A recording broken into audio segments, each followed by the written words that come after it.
Après 79 heures d'attente avec Deliveroo qui me saoule, c'est invivable, ils ont jamais de livreur à Lyon en tout cas. Je tape dans tout ce qui passe quoi, tout ce qui me passe sous la main j'y tape.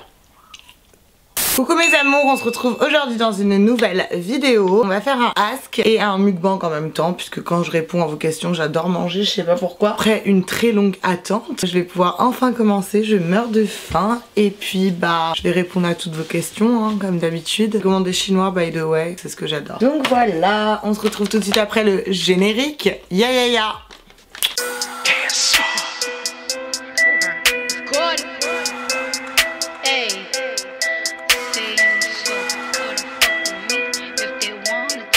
Je vais d'abord manger une nem avant de commencer à parler parce que j'ai vraiment faim.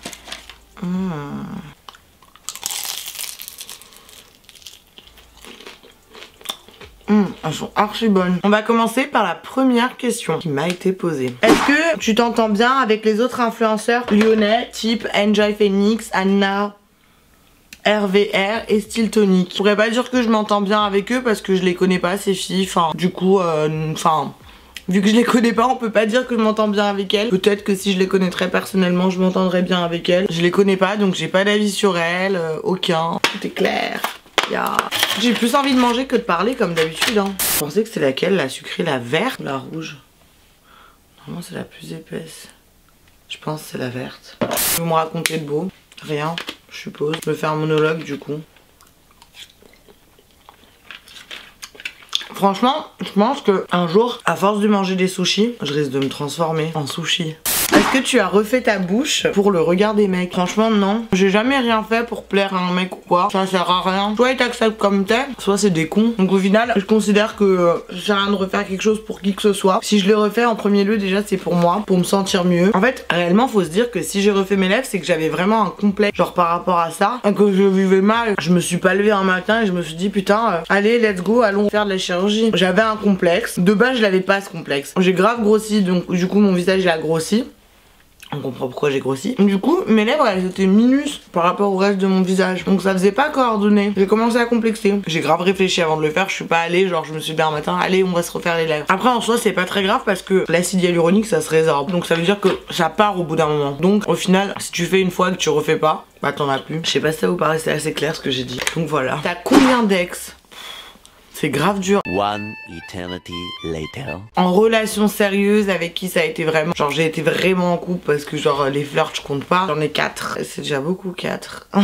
Et ça me suffit. À quel âge as-tu eu tes premières règles? Mes premières règles je les ai eues entre 11 et 12 ans. Et c'était genre horrible. Genre ça m'est pas arrivé genre en cours comme la plupart des gens. Moi j'étais genre à la maison de campagne de ma meilleure copine de l'époque en fait. En fait on était avec son père. Et d'un coup genre j'ai vu du sang et tout. Et genre je me suis dit oh mais qu'est-ce que c'est? Bon après j'ai compris ce que c'était mais gênant. Embarrassant de dire au père. Enfin du coup j'ai appelé ma mère pour qu'elle lui dise elle parce que c'est impossible que moi j'annonce excusez-moi coucou les gars j'ai mes règles, voilà il me faudrait une serviette hygiénique. Non c'était trop la honte vraiment, c'était genre ça me gênait de ouf et du coup bah ma mère elle s'en est chargée donc voilà.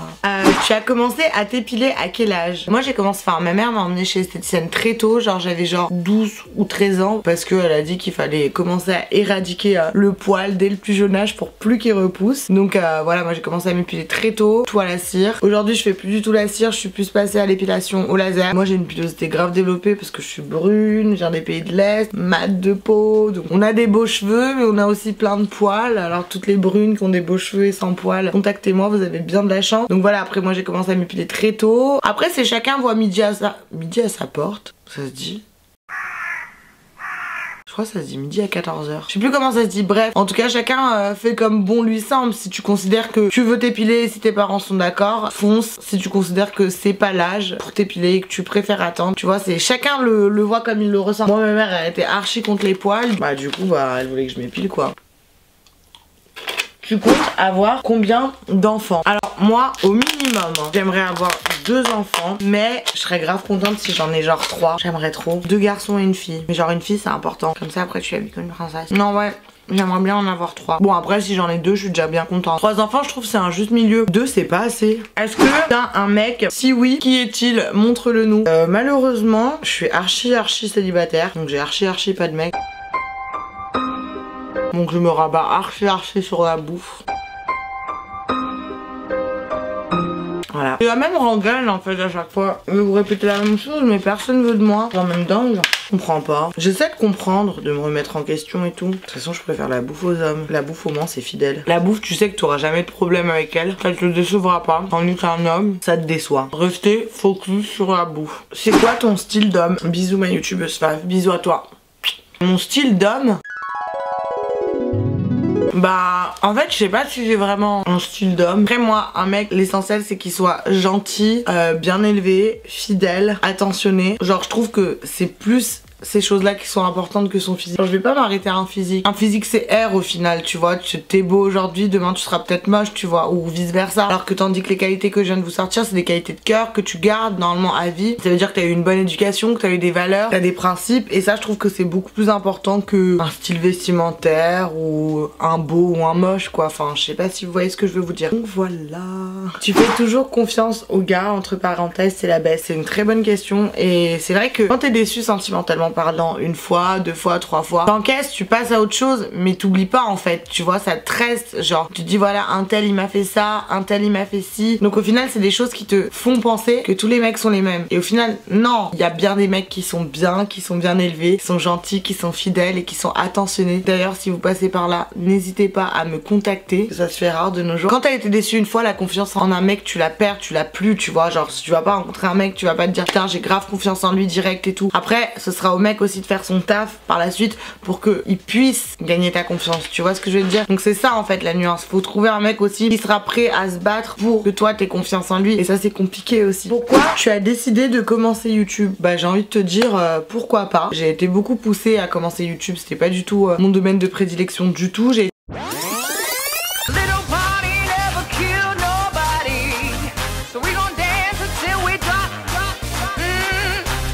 été poussée à le faire et c'est vrai que à force qu'on me disait fais-le, je me suis dit bah pourquoi les autres réussiraient dans ce milieu et pas moi. J'ai vu que ma personnalité plaisait, comment j'étais naturelle dans les premières vidéos où vous m'avez vu et je pense que c'est ça qui a plu et je me suis dit bah si ça vous plaît sur les chaînes des autres, pourquoi ça plairait pas sur ma chaîne à moi. Donc voilà, c'est pour ça que j'ai commencé YouTube. Voilà, Ta relation amoureuse la plus longue? Alors ma relation amoureuse la plus longue elle a duré 2 ans. C'était intense, c'était fusionnel, c'était passionnel, c'était tout en même temps. Comme on dit de l'amour à la haine, il n'y a qu'un pas. Donc après, ce sont les choses de la vie qui font que tu te sépares et que ça ne marche pas forcément et que cette personne ne t'était pas destinée pour l'avenir. Comment tu arrives à t'assumer autant? Merci pour ta réponse, je t'aime fort, tu m'aides beaucoup. Déjà quand vous me dites ça, j'ai l'impression que je fais genre 300 kilos, que je suis genre un laidron et tout et que je me montre en caméra devant tout le monde. Genre ça me fait grave perdre confiance en moi ce que vous me dites. Non, je sais pas si c'est s'assumer réellement, c'est genre plutôt s'en taper de la vie des gens parce que ça c'est ma devise dans la vie, tu vois. Si tu t'arrêtes à la vie des gens, tu vas pas avancer, tu vas pas, tu vois. Faut rester focus sur ce que toi tu veux et ne pas calculer ce que les gens autour te disent. Si les gens te rabaissent, te disent tu vas pas y arriver, t'es grosse, t'es ci, t'es ça, bah au final, laisse-les voir, fais tes projets en silence. Le succès se chargera du bruit. On dirait une phrase K-Blog, c'est trop gênant. Dans le sens où voilà, fais tes trucs et tu verras que c'est ces personnes-là qui ne croyaient pas en toi au début et qui te critiquaient qui reviendront les premières vers toi. As-tu eu des chiens dans ta vie? Alors, figurez-vous, ça va vous étonner, mais j'ai eu un chien dans ma vie. Genre vraiment, un tout mignon, un Jack Russell. Vous savez le chien dans le film Le Masque, The Mask. Ça s'appelle comment ça ce film? Bah il était trop mignon, il était trop beau, je l'aimais trop. C'est de là qu'est venue ma phobie parce que du coup en fait c'est mon chien qu'on a attaqué. Est-ce que tu te fais souvent draguer? Non mais je fais gras à la mesquina, à la misérable devant vous mais franchement non je me fais pas souvent draguer. Alors peut-être je sais pas... Peut-être j'impressionne, je sais pas, peut-être simplement on me trouve pas mignonne. Mais encore une fois, c'est pas grave, la bouffe est là. Elle en pense quoi, ta mère, de tes tenues? Ma mère elle en pense rien, alors quand c'est trop vulgaire c'est sûr elle va me le dire. Mais après, si je me sens bien, elle est contente pour moi. Tant que je me sens bien dans ma peau et dans ma vie, elle me soutient, elle est contente pour moi. Et je trouve que c'est très important d'avoir derrière soi des personnes qui vous soutiennent et qui vous aiment telles que vous êtes, des personnes vraies simplement. Ma mère c'est ma première fan de toute façon. Voilà, elle aime trop, elle regarde tout le temps toutes mes vidéos. Maman je t'aime. Comment tu fais pour vivre sans mec? J'y arrive pas. Alors franchement, je te retourne la question, c'est comment tu fais pour vivre constamment avec un mec? J'y arriverai pas. Comment je fais pour vivre sans mec? Simplement, parce qu'un mec c'est pas la priorité dans ma vie. Un mec c'est beaucoup de problèmes, beaucoup d'embrouilles. Parce que dans les couples tout n'est pas tout rose, tout n'est pas parfait. Et je fais pas en fait d'un mec la priorité dans ma vie. Je suis pas là en mode ouais faut que je trouve un mec, faut que je trouve un mec, faut que je trouve un mec et du coup me mettre avec le premier venu. Si ça vient, voilà tant mieux. Si ça vient pas, tant pis. Bon après je vais pas vous cacher que j'ai vachement envie de me mettre en couple et d'avoir des enfants ces derniers temps. Mais en tout cas, j'ai jamais été plus jeune nécessité d'avoir un mec dans ma vie pour aller de l'avant. Pas du tout, au contraire. Faut déjà s'épanouir soi-même avant de chercher à s'épanouir avec un mec. Enfin du moins, ça c'est toujours la manière dont moi j'ai pensé. Tu t'es déjà fait tromper. Alors oui, je me suis déjà fait tromper et c'est pour ça que je suis aussi peu tolérante dans mes vidéos, Dr Lab notamment, quand c'est des histoires de tromperie etc. Parce que c'est dégueulasse de se faire tromper. C'est faire souffrir les gens pour rien. De toute manière, quand tu fais ça, quand tu trompes quelqu'un, le karma il se retourne toujours contre toi et ça te retombera toujours dessus quoi qu'il advienne. Fais pas à autrui ce que tu n'aimerais pas qu'on te fasse. Donc pour moi tromper c'est vraiment la pire des choses qu'on puisse me faire, le pire des trucs qui puissent arriver. Je trouve qu'il faut être lâche pour tromper parce que si t'as envie d'aller voir ailleurs et que t'es pas content dans ta relation, bah tu prends à deux mains, ça se dit? Non, c'est tu prends ton courage à deux mains et tu quittes la personne, comme ça tu peux aller voir ailleurs tranquillement, sans blesser, sans faire mal, etc. Je pense que la meuf, elle préférait que tu la quittes plutôt que tu la trompes. Pour moi, tromper, c'est vraiment la pire des choses qu'on puisse faire, c'est vraiment dégueulasse. Et les gens qui font ça, pour moi, c'est des gens faibles d'esprit, donc voilà. Si tu te sens mal, est-ce que tu fais semblant dans les vidéos ou pas? Alors, si je me sens mal à un moment, je pense que je sortirai pas de vidéo. Comme ce qui s'est passé en décembre, il y a eu un laps de temps où j'ai pas sorti de vidéo parce que déjà, je suis pas une personne qui montre mes émotions. Quand j'ai pleuré dans ma vidéo, c'était quelque chose qui a été très dur pour moi. J'ai hésité à la poster pendant un moment. Que je me suis dit, je peux pas m'afficher comme ça parce que c'est se montrer sous son angle le plus faible, etc. Et j'aime pas ça. Je préfère toujours être souriante, etc. Parce que ça me représente 20 fois plus. Mais quand je suis vraiment mal, bah je pense que je ferai pas semblant en fait. Je ferai juste pas de vidéo. Mon moral est au plus bas, etc. Je ferai jamais semblant. Et après, je montrerai aussi jamais vraiment mes émotions dans le sens où je me mettrai jamais triste devant une caméra, etc. À part la vidéo que j'avais postée parce que j'avais besoin de vous parler. Mais sinon j'aime pas trop ça de base montrer mes émotions. Je suis quelqu'un qui refoule vachement ses émotions, du moins qui ne les montre pas. Je pleure pas en public, des choses comme ça. Est-ce que dans la rue on te siffle ou truc dans le genre? Ouais, ça m'est déjà arrivé et ça c'est un truc qui m'exaspère au plus haut point, dans le sens où je trouve que c'est tellement rabaissant et c'est tellement irrespectueux envers la femme de faire ça. Et je comprends pas quelle éducation ont les gens qui font ça. Tu siffles pas une personne dans la rue, on n'est pas des chiens. Moi tu me siffles mais enfin genre je me retourne même pas, genre tu m'arrives même pas à la cheville tellement je vais pas te calculer, genre je déteste et je suis totalement contre ça. Tu t'en es complètement remise de ta rupture? Oui, je suis passée à autre chose, parce qu'à un moment donné dans la vie faut pas ressasser le passé, faut pas rester sur ce qui s'est passé auparavant, faut prendre de ses erreurs, faut grandir. J'ai fait une erreur en vivant cette relation et en l'affichant surtout. Maintenant je suis passée à autre chose, que j'aille de l'avant, je peux pas rester à ressasser le passé, rester sur ça, à pleurer, etc. être triste. Bah voilà, c'est arrivé, bah ça me servira de leçon, j'accorderai beaucoup moins ma confiance, j'arrêterai d'être naïve. J'espère que ça m'a permis de m'endurcir pour ma prochaine relation. Donc voilà. Comment tu vas en ce moment dans ta vie? Bah écoute, ça va très bien. Et toi? Je pourrais pas aller mieux parce que je fais un truc qui me plaît, je fais un taf qui me plaît, je m'épanouis dans ce que je fais. J'ai des personnes qui me suivent qui sont archi gentilles et j'en ai eu encore l'exemple quand je suis allée au concert de Nicki Minaj. Ça m'a fait trop plaisir de tous vous voir. Genre ouais, moi ça me remplit de joie de voir que des personnes sont contentes de me voir et qui sont épanouies quand ils me voient et qui sont contents, qu'ils ont envie de me faire des câlins, des bisous, des photos et tout. Genre ça me rend super heureuse parce que j'ai l'impression que je leur apporte quelque chose dans la vie et ça me rend heureuse.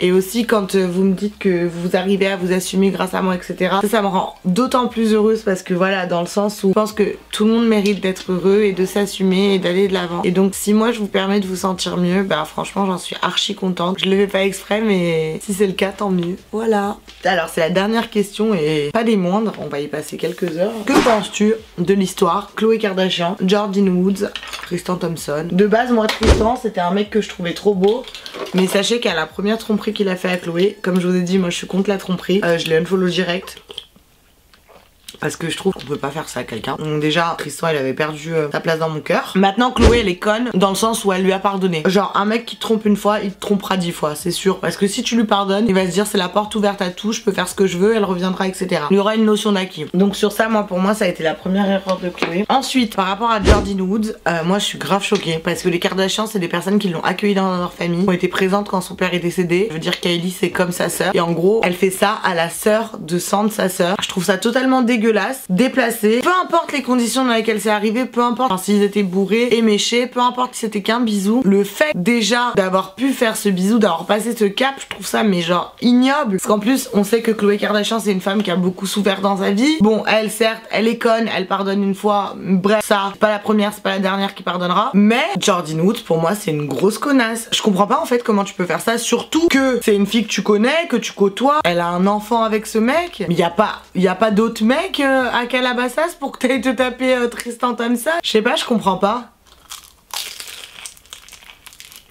Alors lui, je vous en parle pas, c'est le dernier des connards, c'est la dernière des merdes. Après, faut faire attention que les Kardashians n'ont pas mis en place cette histoire parce qu'on sait très bien que la nouvelle saison est sur le point de sortir pour faire du buzz. Il y en a beaucoup qui disent ça. Mais bon, moi je trouve que ce serait quand même gros que ce soit pour du buzz. Parce que là, c'est un affront public pour Khloé Kardashian. Enfin, je sais pas si vous voyez ce que je veux dire. C'est une honte. Bon, après, pour l'argent, ils sont prêts à tout, c'est vrai. En tout cas, dans cette histoire, Jordyn, pour moi, c'est une grosse merde. Tristan, c'est une grosse merde. Khloé, force à toi, on est ensemble. Kardashian forever. Moi, je peux pas accepter ça. C'est vraiment dégueulasse de faire ça. Et en plus, elle va faire des excuses publiques. Explique-toi avec elle, cousine. Pourquoi tu viens débattre de ça dans un live, à la télé, sur une interview? Je veux dire, règle ça en privé déjà. Enfin bref, encore une fois, je suis personne pour juger leur histoire. Je les connais même pas. Vu de l'extérieur, c'est horrible ce que Jordyn a fait et je sais pas les mots. Mes amours, cette Ask Mukbang où je me suis bien goinfrée comme d'habitude est à présent terminée. J'espère que cette vidéo vous aura plu. Si c'est le cas, vous me laissez un pouce bleu. Si c'est pas le cas, un pouce rouge. Vous pouvez également vous abonner à ma chaîne puisque c'est gratuit. N'hésitez pas. Activez aussi la cloche des notifications pour être au courant de mes dernières vidéos. Il y a toujours une vidéo tous les mercredis et tous les dimanches qui sort sur ma chaîne. Vous pouvez me rejoindre sur Instagram aussi. C'est important de liker mes photos, de mettre des commentaires. Donnez la force un peu. Il y a également mon Twitter et mon Snapchat en barre d'infos. N'hésitez pas à me retrouver sur tous mes réseaux sociaux. C'était Roubaba et on se retrouve très vite. Ya ya ya.